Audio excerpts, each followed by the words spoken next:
¿qué tal? Bienvenidos a La Pepa. Este es un programa de Canal Capital y lasillavacía.com, donde buscamos explicar en profundidad los temas que son de interés para usted.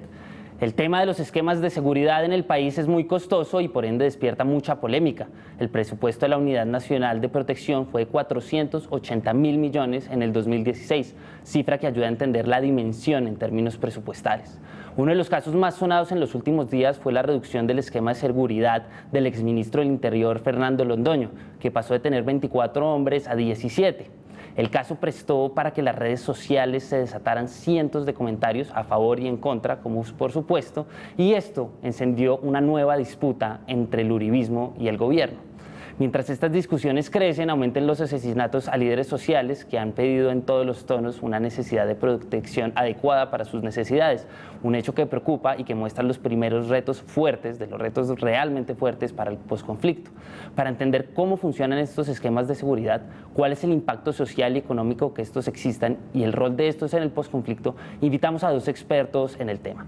Ellos son Andrés Villamizar, exdirector de la Unidad Nacional de Protección, tiene una maestría en estudios de seguridad y es economista. Bienvenido, Andrés. Muchas gracias por la invitación. Y también tenemos a David Flores, él es vocero nacional de Marcha Patriótica, es especialista en gobierno y gestión pública y es abogado. También es bloguero, prometió volver a ser activo de La Silla Vacía. Eduardo, ¿cómo estás? Con estos dos expertos vamos a ver qué saben los que saben.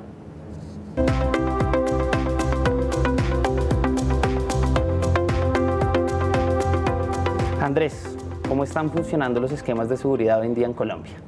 Lo primero que hay que decirle a los televidentes es que Colombia tiene un programa de protección completamente robusto y desarrollado. Es modelo internacional, lo ha reconocido así Naciones Unidas, la OEA, el Sistema Interamericano de Derechos Humanos, etcétera. Llevamos muchos años y hubo un proceso largo de aprendizaje y con enormes costos para el país, me refiero en vidas humanas, en líderes asesinados. Y finalmente Colombia logró desarrollar un programa de protección muy robusto que tiene un soporte jurídico muy sólido porque los decretos de protección, los decretos que rigen la protección en Colombia están basados y recogen la jurisprudencia de la Corte Constitucional sobre qué significa tener riesgo, sobre qué tipo de medida de protección se debe dar, cuál debe ser ese enfoque diferencial, por ejemplo, que deben recibir las víctimas, las mujeres, los líderes étnicos, entre otros. Y la verdad, la protección funciona bastante bien. Los mecanismos a través de los cuales se define el riesgo, se asignan medidas de protección, es muy robusto y está muy bien consolidado. El gran problema que hay en Colombia, y creo que lo vamos a discutir hoy a lo largo del programa, el flanco débil sigue siendo la impunidad. Es decir, la falta de justicia para investigar amenazas, asesinatos y que permita neutralizar de manera efectiva las amenazas que son las que dan lugar a la necesidad de protección. David, ¿usted cómo lo ve? Bueno, nosotros sin lugar a dudas reconocemos ese avance jurisprudencial de la Corte Constitucional que ha logrado un elemento muy importante y es declarar como derecho fundamental la seguridad personal y evidentemente reconocemos la existencia de la Unidad Nacional de Protección, pero también es importante decir que esto se desempeña en un contexto de conflicto muy complicado y que sí urgen, además de estos elementos en términos de combatir la impunidad y desmontar las estructuras criminales que están detrás de estos asesinatos, ajustar estos mecanismos y sobre todo esta legislación para unos retos bien importantes. Nosotros ubicamos fundamentalmente tres. El primero de ellos es cómo se aplica la protección para los líderes rurales. Nosotros consideramos que es muy diferente defender o proteger la vida de un sindicalista en Bogotá a un líder campesino en el Putumayo, a un líder afro en la cuenca del río Atrato en el Chocó. En segundo lugar, cómo avanzamos a un mecanismo de medidas de protección más colectivas que individuales, especialmente de cómo dotamos a las comunidades rurales de mecanismos que le permitan comunicarse mejor con el país y que por ende puedan protegerse mucho más estas comunidades. Y en tercer lugar, digamos, cómo adecuamos un sistema de protección que sea adecuado para la perspectiva del posconflicto. Uno podría decir que si no se le garantiza el derecho a la vida a la gente para opinar y pensar y poder hacer una opción política, pues diríamos que ha fracasado el proceso de paz. Entonces ahí hay unos retos grandes, reconocemos sin lugar a dudas que hay un camino que ha avanzado, pero tenemos esa problemática latente del asesinato de los líderes sociales. El año pasado fueron 116. Entonces, esos avances siguen siendo insuficientes. Andrés, vamos de lo simple a lo complejo a lo largo del programa. ¿Qué es la unidad de protección y cómo está configurada? Bueno, Colombia comenzó su esfuerzo de protección a través del DAS en los años 80. y el DAS, que originalmente ha habido ser una agencia de inteligencia, se dedicó más que todo a ser una agencia de escoltas, a proteger a la gente. Más adelante la policía también entró a participar en el tema y a raíz de la ley de orden público, que de paso, valga la pena decirlo, es la misma ley que faculta al presidente para sacar adelante un proceso de paz. La ley 489 del 97 ordena al gobierno crear un programa de protección en cabeza del Ministerio del Interior. Entonces había varias entidades haciendo labores relacionadas con la protección.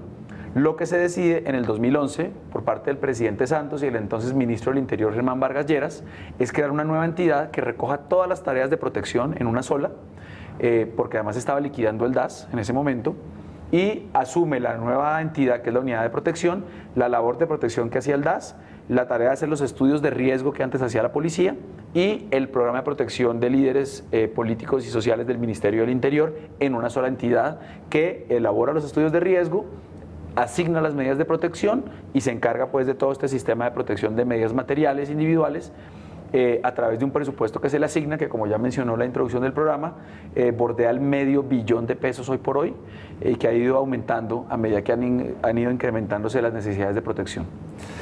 David, los líderes sociales son uno de los principales, digamos, afectados y protagonistas al mismo tiempo en el posconflicto. ¿Cómo han visto esta relación con esta unidad de protección que bien Andrés nos la describía y creo que queda en términos bastante claros? Yo creo que en primer lugar hay una interlocución fluida, ha sido importante cuando Andrés estuvo ahí, ahorita con el director Mora. Sin embargo, consideramos nosotros que, digámoslo así, más allá de una formalidad y de unos espacios importantes de interlocución, faltan mayores esfuerzos para entender las dinámicas en las cuales los líderes sociales desarrollamos nuestro liderazgo político. Y esto sí está mandando unos mensajes muy complicados, no solamente para los integrantes del movimiento social, sino también para el país y yo diría también para las FARC. O sea, ¿qué puede pensar un movimiento insurgente que está a punto de pasar a la legalidad cuando muy cerca de las zonas veredales transitorias o donde van a estar estos 6 meses, están asesinando a los líderes comunitarios? Entonces, digamos, ahí hay un tema supremamente complejo. Y lo segundo es que nosotros vemos que hay una lentitud en términos de cómo responder a situaciones inmediatas. Te pongo un ejemplo claro. El asesinato de Erley Monroy en el Caquetá, un líder súper destacado de esa región. Ese mismo día se ocurre un asesinato contra Hugo Aguilar, otro líder de esa región. Hugo Aguilar sobrevive al atentado y Hugo Aguilar dura 5 días en el hospital sin ningún tipo de protección, a pesar de que hablamos con la Unidad Nacional de Protección, a pesar de que, digamos, hablamos con el ministro Cristo. Entonces uno no se explica cómo una persona que acaba de sobrevivir un atentado, que está en un hospital a escasos metros de donde sufrió ese atentado, pues no recibe la protección, digamos, que requiere. Y así hay, digamos, muchos otros casos que podríamos mencionar. Entonces, vuelvo y digo, hay una interlocución importante, pero la acción institucional de la Unidad Nacional de Protección, a nuestro juicio, se está quedando corta frente a los retos que demanda un posconflicto y con unos actores de extrema derecha que claramente quieren desestabilizar este proceso y que ven en los asesinatos de líderes sociales una forma de desestabilizar ese proceso y su implementación. Bueno, Andrés y David, los invito a la calle a ver qué preguntan en la calle.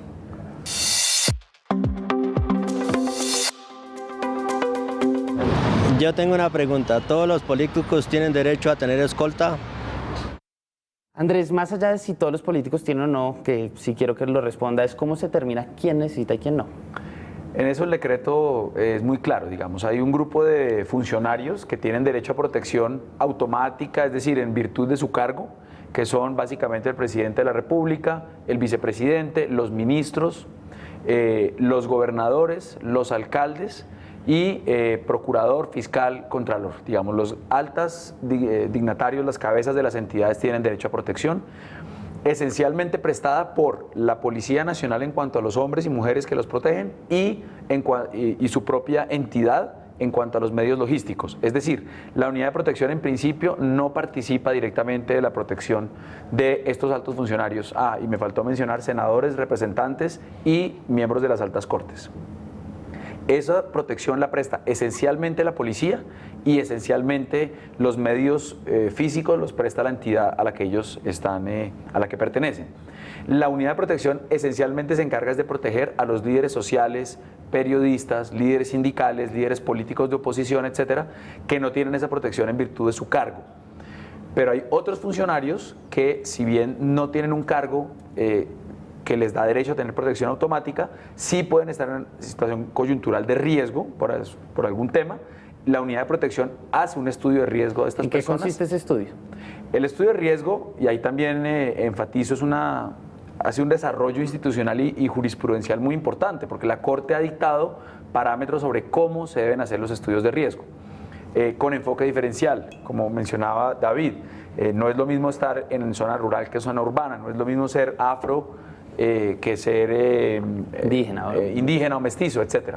Entonces, hay un componente muy importante que es la entrevista a la persona. Se entrevista a la persona. Primero, la persona tiene que dar su consentimiento para hacer el estudio. Si la persona no quiere que se le haga un estudio de riesgo, no se le puede obligar. Si la persona pide protección y accede a su estudio de riesgo, se le hace una entrevista muy completa, que en algunos casos incomoda a la persona a la que se hace la entrevista porque se hacen preguntas muy personales, pero no es por, no es por ser chismosos ni por indagar en su vida privada, sino porque hay que entender ciertas dinámicas de su vida para poder entender el nivel de riesgo. Adicionalmente, se recopila toda la información de los órganos de control y organismos de seguridad alrededor de esta persona y de la situación de riesgo. Se le pregunta a la Fiscalía, se le pregunta a la Defensoría del Pueblo, autoridades locales, entre otros, y el analista de riesgo, la persona que hace el estudio, recopila toda esta información y presenta el caso ante un comité evaluador de riesgo, que son delegados de diferentes entidades del Estado, incluyendo organismos de control, y ese comité de riesgo es el que determina si el nivel de riesgo es ordinario, extraordinario o extremo. Son los 3 niveles de riesgo. Ordinario no quiere decir que la persona no tenga riesgo, significa que tiene el mismo riesgo de cualquier ciudadano normal por vivir en sociedad. El riesgo de que a uno lo roben, lo atraquen, lamentablemente es un riesgo real y existe para todos. Extraordinario quiere decir que es un riesgo individual derivado de su actividad particular, repito, como líder social, periodista, líder político, etcétera, lo que sea. Y extremo es similar al extraordinario, pero en un nivel ya más alto y más elevado y de mayor urgencia, digamos. Y para los casos en que el riesgo sea extraordinario o extremo, es obligatorio para el Estado brindar medidas de protección. David, usted decía que hay que entender muy bien el contexto, y creo que eso es fundamental para todo lo que viene y lo que ya está pasando. ¿Cómo usted entiende esa diferenciación entre un contexto urbano y rural, sobre todo tratándose de líderes sociales? Pues mira, digamos, la gente, usualmente nosotros asociamos esquema de protección a, digamos, camioneta blindada, que es un poco el imaginario que todos tenemos en principio. Sí, cualquier persona que hoy nos puede estar viendo se imagina el típico escolta en un restaurante. Esto supongo que va mucho más allá. O las grandes caravanas, digamos, es un poco el imaginario que hay. Nosotros lo que hemos venido planteando es, uno, hay otras formas de seguridad que son muy importantes, y especialmente para las comunidades rurales. Hay comunidades rurales hoy que no tienen señal de celular, no tienen, por ejemplo, ingresa un grupo armado a ese centro poblado, no hay cómo comunicarse, ¿cierto? Entonces pueden pasar 30 horas, 25 horas, 15 horas sin que haya la posibilidad de comunicar lo que viene sucediendo. Y te estoy hablando particularmente del Chocó, te estoy hablando del Urabá antioqueño, de zonas en el Putumayo, es decir, en buena parte de la ruralidad. Mayoría del país, básicamente. Sí, en lo que no es la zona andina, que es la centralidad un poco del país. Entonces nosotros hemos dicho, ¿cómo dotamos de algunos mecanismos que le permitan a esas comunidades, por ejemplo, comunicarse claramente, emisoras comunitarias, teléfonos satelitales, ¿cierto? Es decir, ¿cómo necesariamente protegemos esas comunidades? Una interlocución más fuerte con la Defensoría del Pueblo, con la Fiscalía, con el mismo Ejército, ¿cierto? Creo que ahí se puede avanzar muchísimo en eso. 2, vuelvo y digo, el tema de un esquema de protección, particularmente una camioneta blindada, no le sirve nada a un líder afro para que se desplace en un río, ¿cierto? Son, digamos, hay muchos lugares donde ni siquiera se puede entrar en carretera. Entonces, ¿cómo pensamos, por ejemplo, el tema de las pangas o de las voladoras, que antes se hacía un poco en la UNP, eso se ha venido recortando fuertemente, que le permita, digamos, para un líder que se mueve en los ríos, es más importante que le promocionen o le permitan un subsidio de gasolina a una camioneta blindada, por ejemplo, ¿cierto? Eso es otro elemento que consideramos nosotros. Y lo tercero tiene que ver en lo que Andrés dice, en el tema de cómo se analiza en términos de el riesgo y las situaciones en su entorno. Nosotros hemos encontrado que más allá del desarrollo jurisprudencial se ha asociado mucho riesgo a panfleto de amenaza o atentado, digamos, y por ejemplo nosotros encontramos, para hablar de un caso particular, el caso de Marcha Patriótica, el 70% de los integrantes de Marcha Patriótica que han sido asesinados jamás recibieron una amenaza, jamás recibieron un atentado, pero los mataron. ¿Eso qué nos da cuenta? Que hay otros factores de riesgo que existen y que no están siendo tenidos en cuenta a la hora de hacer ese análisis de riesgo. Por ejemplo, la existencia de un grupo armado en cercanías a ese lugar, conflictos que se tuvieron con, lastimosamente toca decirlo, con integrantes de las fuerzas militares o con bandas criminales o con relación con mineros ilegales, es decir, toda una serie de factores económicos y militares que juegan en las regiones y que a nuestro juicio no están suficientemente valoradas. Y por último, habría que decir que en esto que menciona Andrés, en este comité que valora el riesgo, salvo el caso de la Unión Patriótica que tiene un decreto especial, la participación de las organizaciones sociales o de personas que puedan ayudar a dar una opinión desde quien está viviendo la situación, pues es mínima, ¿cierto? Termina siendo la policía, la UNP, quienes terminan configurando en gran medida la valoración de ese riesgo. Nosotros, en este documento que traemos hoy acá, que presentamos al país, que es una propuesta de modificación de la legislación que hay en Colombia frente a la protección, uno de los elementos centrales que planteamos allí es que es necesario que las organizaciones que estamos siendo víctimas participemos de forma más protagónica en, por ejemplo, sus análisis de riesgo y en, por ejemplo, la toma de decisiones en torno a las medidas que pueden tomarse. Andrés, ¿usted cómo ve esta relación campo-ciudad en términos de análisis de riesgo? Digamos, yo estoy de acuerdo con David en mucho de lo que ha dicho, pero pues sí quiero reivindicar un poco y defender un poco lo que ha sido el programa de protección, inclusive desde antes de crear la unidad de protección. Curiosamente, la actual vicefiscal general de la Nación, la doctora María Paulina Riveros, fue la directora de Derechos Humanos del Ministerio del Interior y administró el programa de protección. Digamos, yo recibí esta tarea y este oficio de ella y lo hizo de manera muy, muy adecuada. Y aparte estuvo en la mesa de La Habana, entonces creo que es una persona que tiene muy buen feeling y mucha sensibilidad para el tema del posconflicto, de lo que es lo que significa la paz y de lo que es la protección, porque como lo digo, manejó el programa. Nosotros y yo personalmente y ella también en su momento entregamos pangas, o sea, lanchas artesanales para las comunidades de los ríos, el río Atrato y de otras comunidades en el Chocó. Entregamos medios alternativos de locomoción, inclusive. ¿Qué hay para cambiar? Digamos, entregamos caballos, entregamos motos, entregamos lanchas, según la necesidad de cada... Ya no lo hacen. ¿Ya no lo hacen? Bueno, yo estoy un poquito desactualizado desde que salí, pero digamos que reivindico claramente lo que dice David. Hay que tener un enfoque diferencial, es muy diferente desde el punto de vista logístico, desde el punto de vista de entorno de seguridad, de consolidación de la seguridad. El desafío de la UNP es enorme en zonas donde la seguridad no está consolidada, donde hay actores armados ilegales. Donde no hay Estado, básicamente. Donde no hay tanto Estado. Pasemos a otro punto donde hay ausencia del Estado. Ya le decía usted en la introducción del programa, uno de los grandes riesgos es la impunidad. Sí. ¿Usted cómo lo ve, David? Sí, en eso yo creo que con Andrés en varias ocasiones hemos coincidido. Nosotros, en primer lugar, hay un problema fundamental en la impunidad, ¿cierto? En Colombia el 99% de los asesinatos de líderes sociales, de periodistas, de defensores de derechos humanos quedan en la impunidad. Y en tanto esa situación perversa no se corrija, va a ser altamente, digámoslo, motivante sacar del juego político a alguien vía asesinato o, digamos, acabar ese tipo de expresiones que se dan, que se están dando hoy en el país. Andrés, ¿usted cómo ve ese punto? Totalmente de acuerdo. Yo le tengo mucha fe en eso al actual fiscal general. Yo creo que ha dado unas señales y unos pasos muy importantes y le tengo mucha fe a la doctora María Paulina, por lo que ya mencioné anteriormente, como vicefiscal, como tiene claro conocimiento de la situación. Yo hablaba alguna vez con un funcionario de la Embajada de los Estados Unidos y le preguntaba cómo manejaban ellos ese tema de la protección. Y me decía, mire, la verdadera protección acá es que nadie se atreve a mandar matar a un juez o matar a un líder porque sabe que lo van a buscar y lo van a encontrar y lo van a condenar. Acá sí. Y va a tener consecuencias. Acá con impunidad es muy difícil saber cuánto es exactamente, pero los cálculos más optimistas hablan del 94, 95% y de los más pesimistas del 99%. mientras en Colombia, hay que decirlo y suena feo y es triste decirlo, mientras sea rentable mandar matar a un líder, porque si queda la Seguirá impunidad, pasando. no se asume ningún costo, seguirá pasando. Los invito a ustedes dos a ir a la pepa del asunto.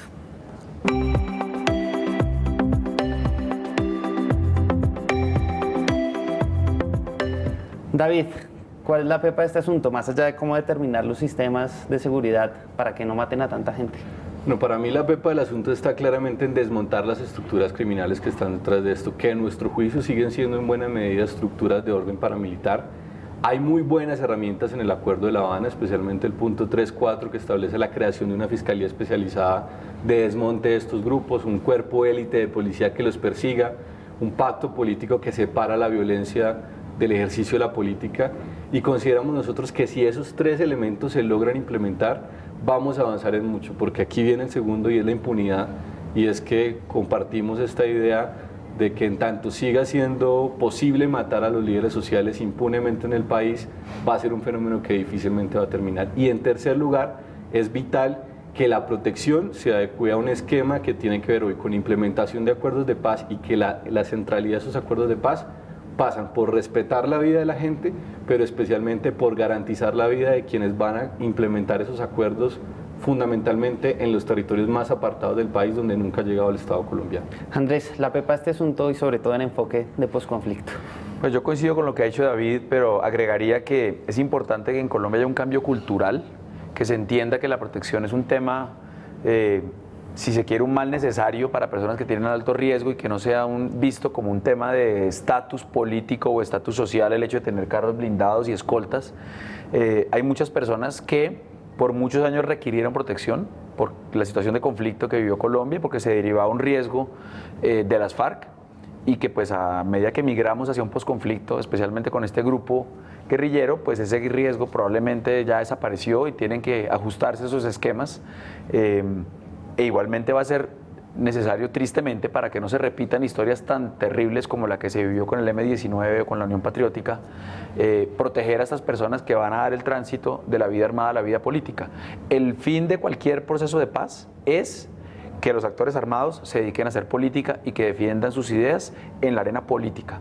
Y para hacerlo hay que darles garantías.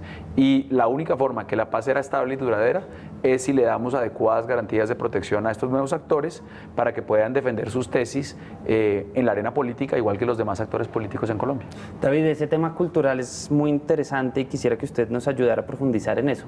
Un líder social se ve afectado con estos esquemas. ¿Cómo es ese contraste del prestigio versus lo que no es tan útil? Totalmente. Para nosotros no es un privilegio tener esquemas. Nosotros lo que queremos es un país donde no sean necesarios los esquemas, porque eso te convierte en un problema personal, en tu intimidad, pero también se convierte en un problema de orden colectivo, en el sentido de, bueno, nosotros somos líderes sociales que vamos a comunidades marginadas de este país, empobrecidas, y ciertamente eso a veces genera fricciones, restricciones, visiones de, bueno, ¿por qué esta persona llega en camioneta? ¿De dónde viene eso? Porque no todo el mundo tiene claro cómo funciona la ONP, cuáles son los elementos de calificación de riesgo, y en últimas, por lo que nosotros propugnamos, no es un país donde todo el mundo ande en camionetas, o donde a la izquierda o los movimientos sociales tengan que andar con 5 o 20 escoltas. No, es un país donde yo pudiera tranquilamente movilizarme en bicicleta, que me encantaría hacerlo, y tener una vida lo más normal posible, con la mayor intimidad también posible. Pues a los dos, muchas gracias por haber aceptado la invitación a este programa, y a todos ustedes recuerden que este es un programa en alianza de Canal Capital y lasillavacía.com. Recuerden escribirnos a @lasillavacía o @canalcapital en Twitter con el hashtag o numeral La Pepa, y cuéntenos qué tema le gustaría que le echáramos pepa en una próxima ocasión. Hasta la próxima.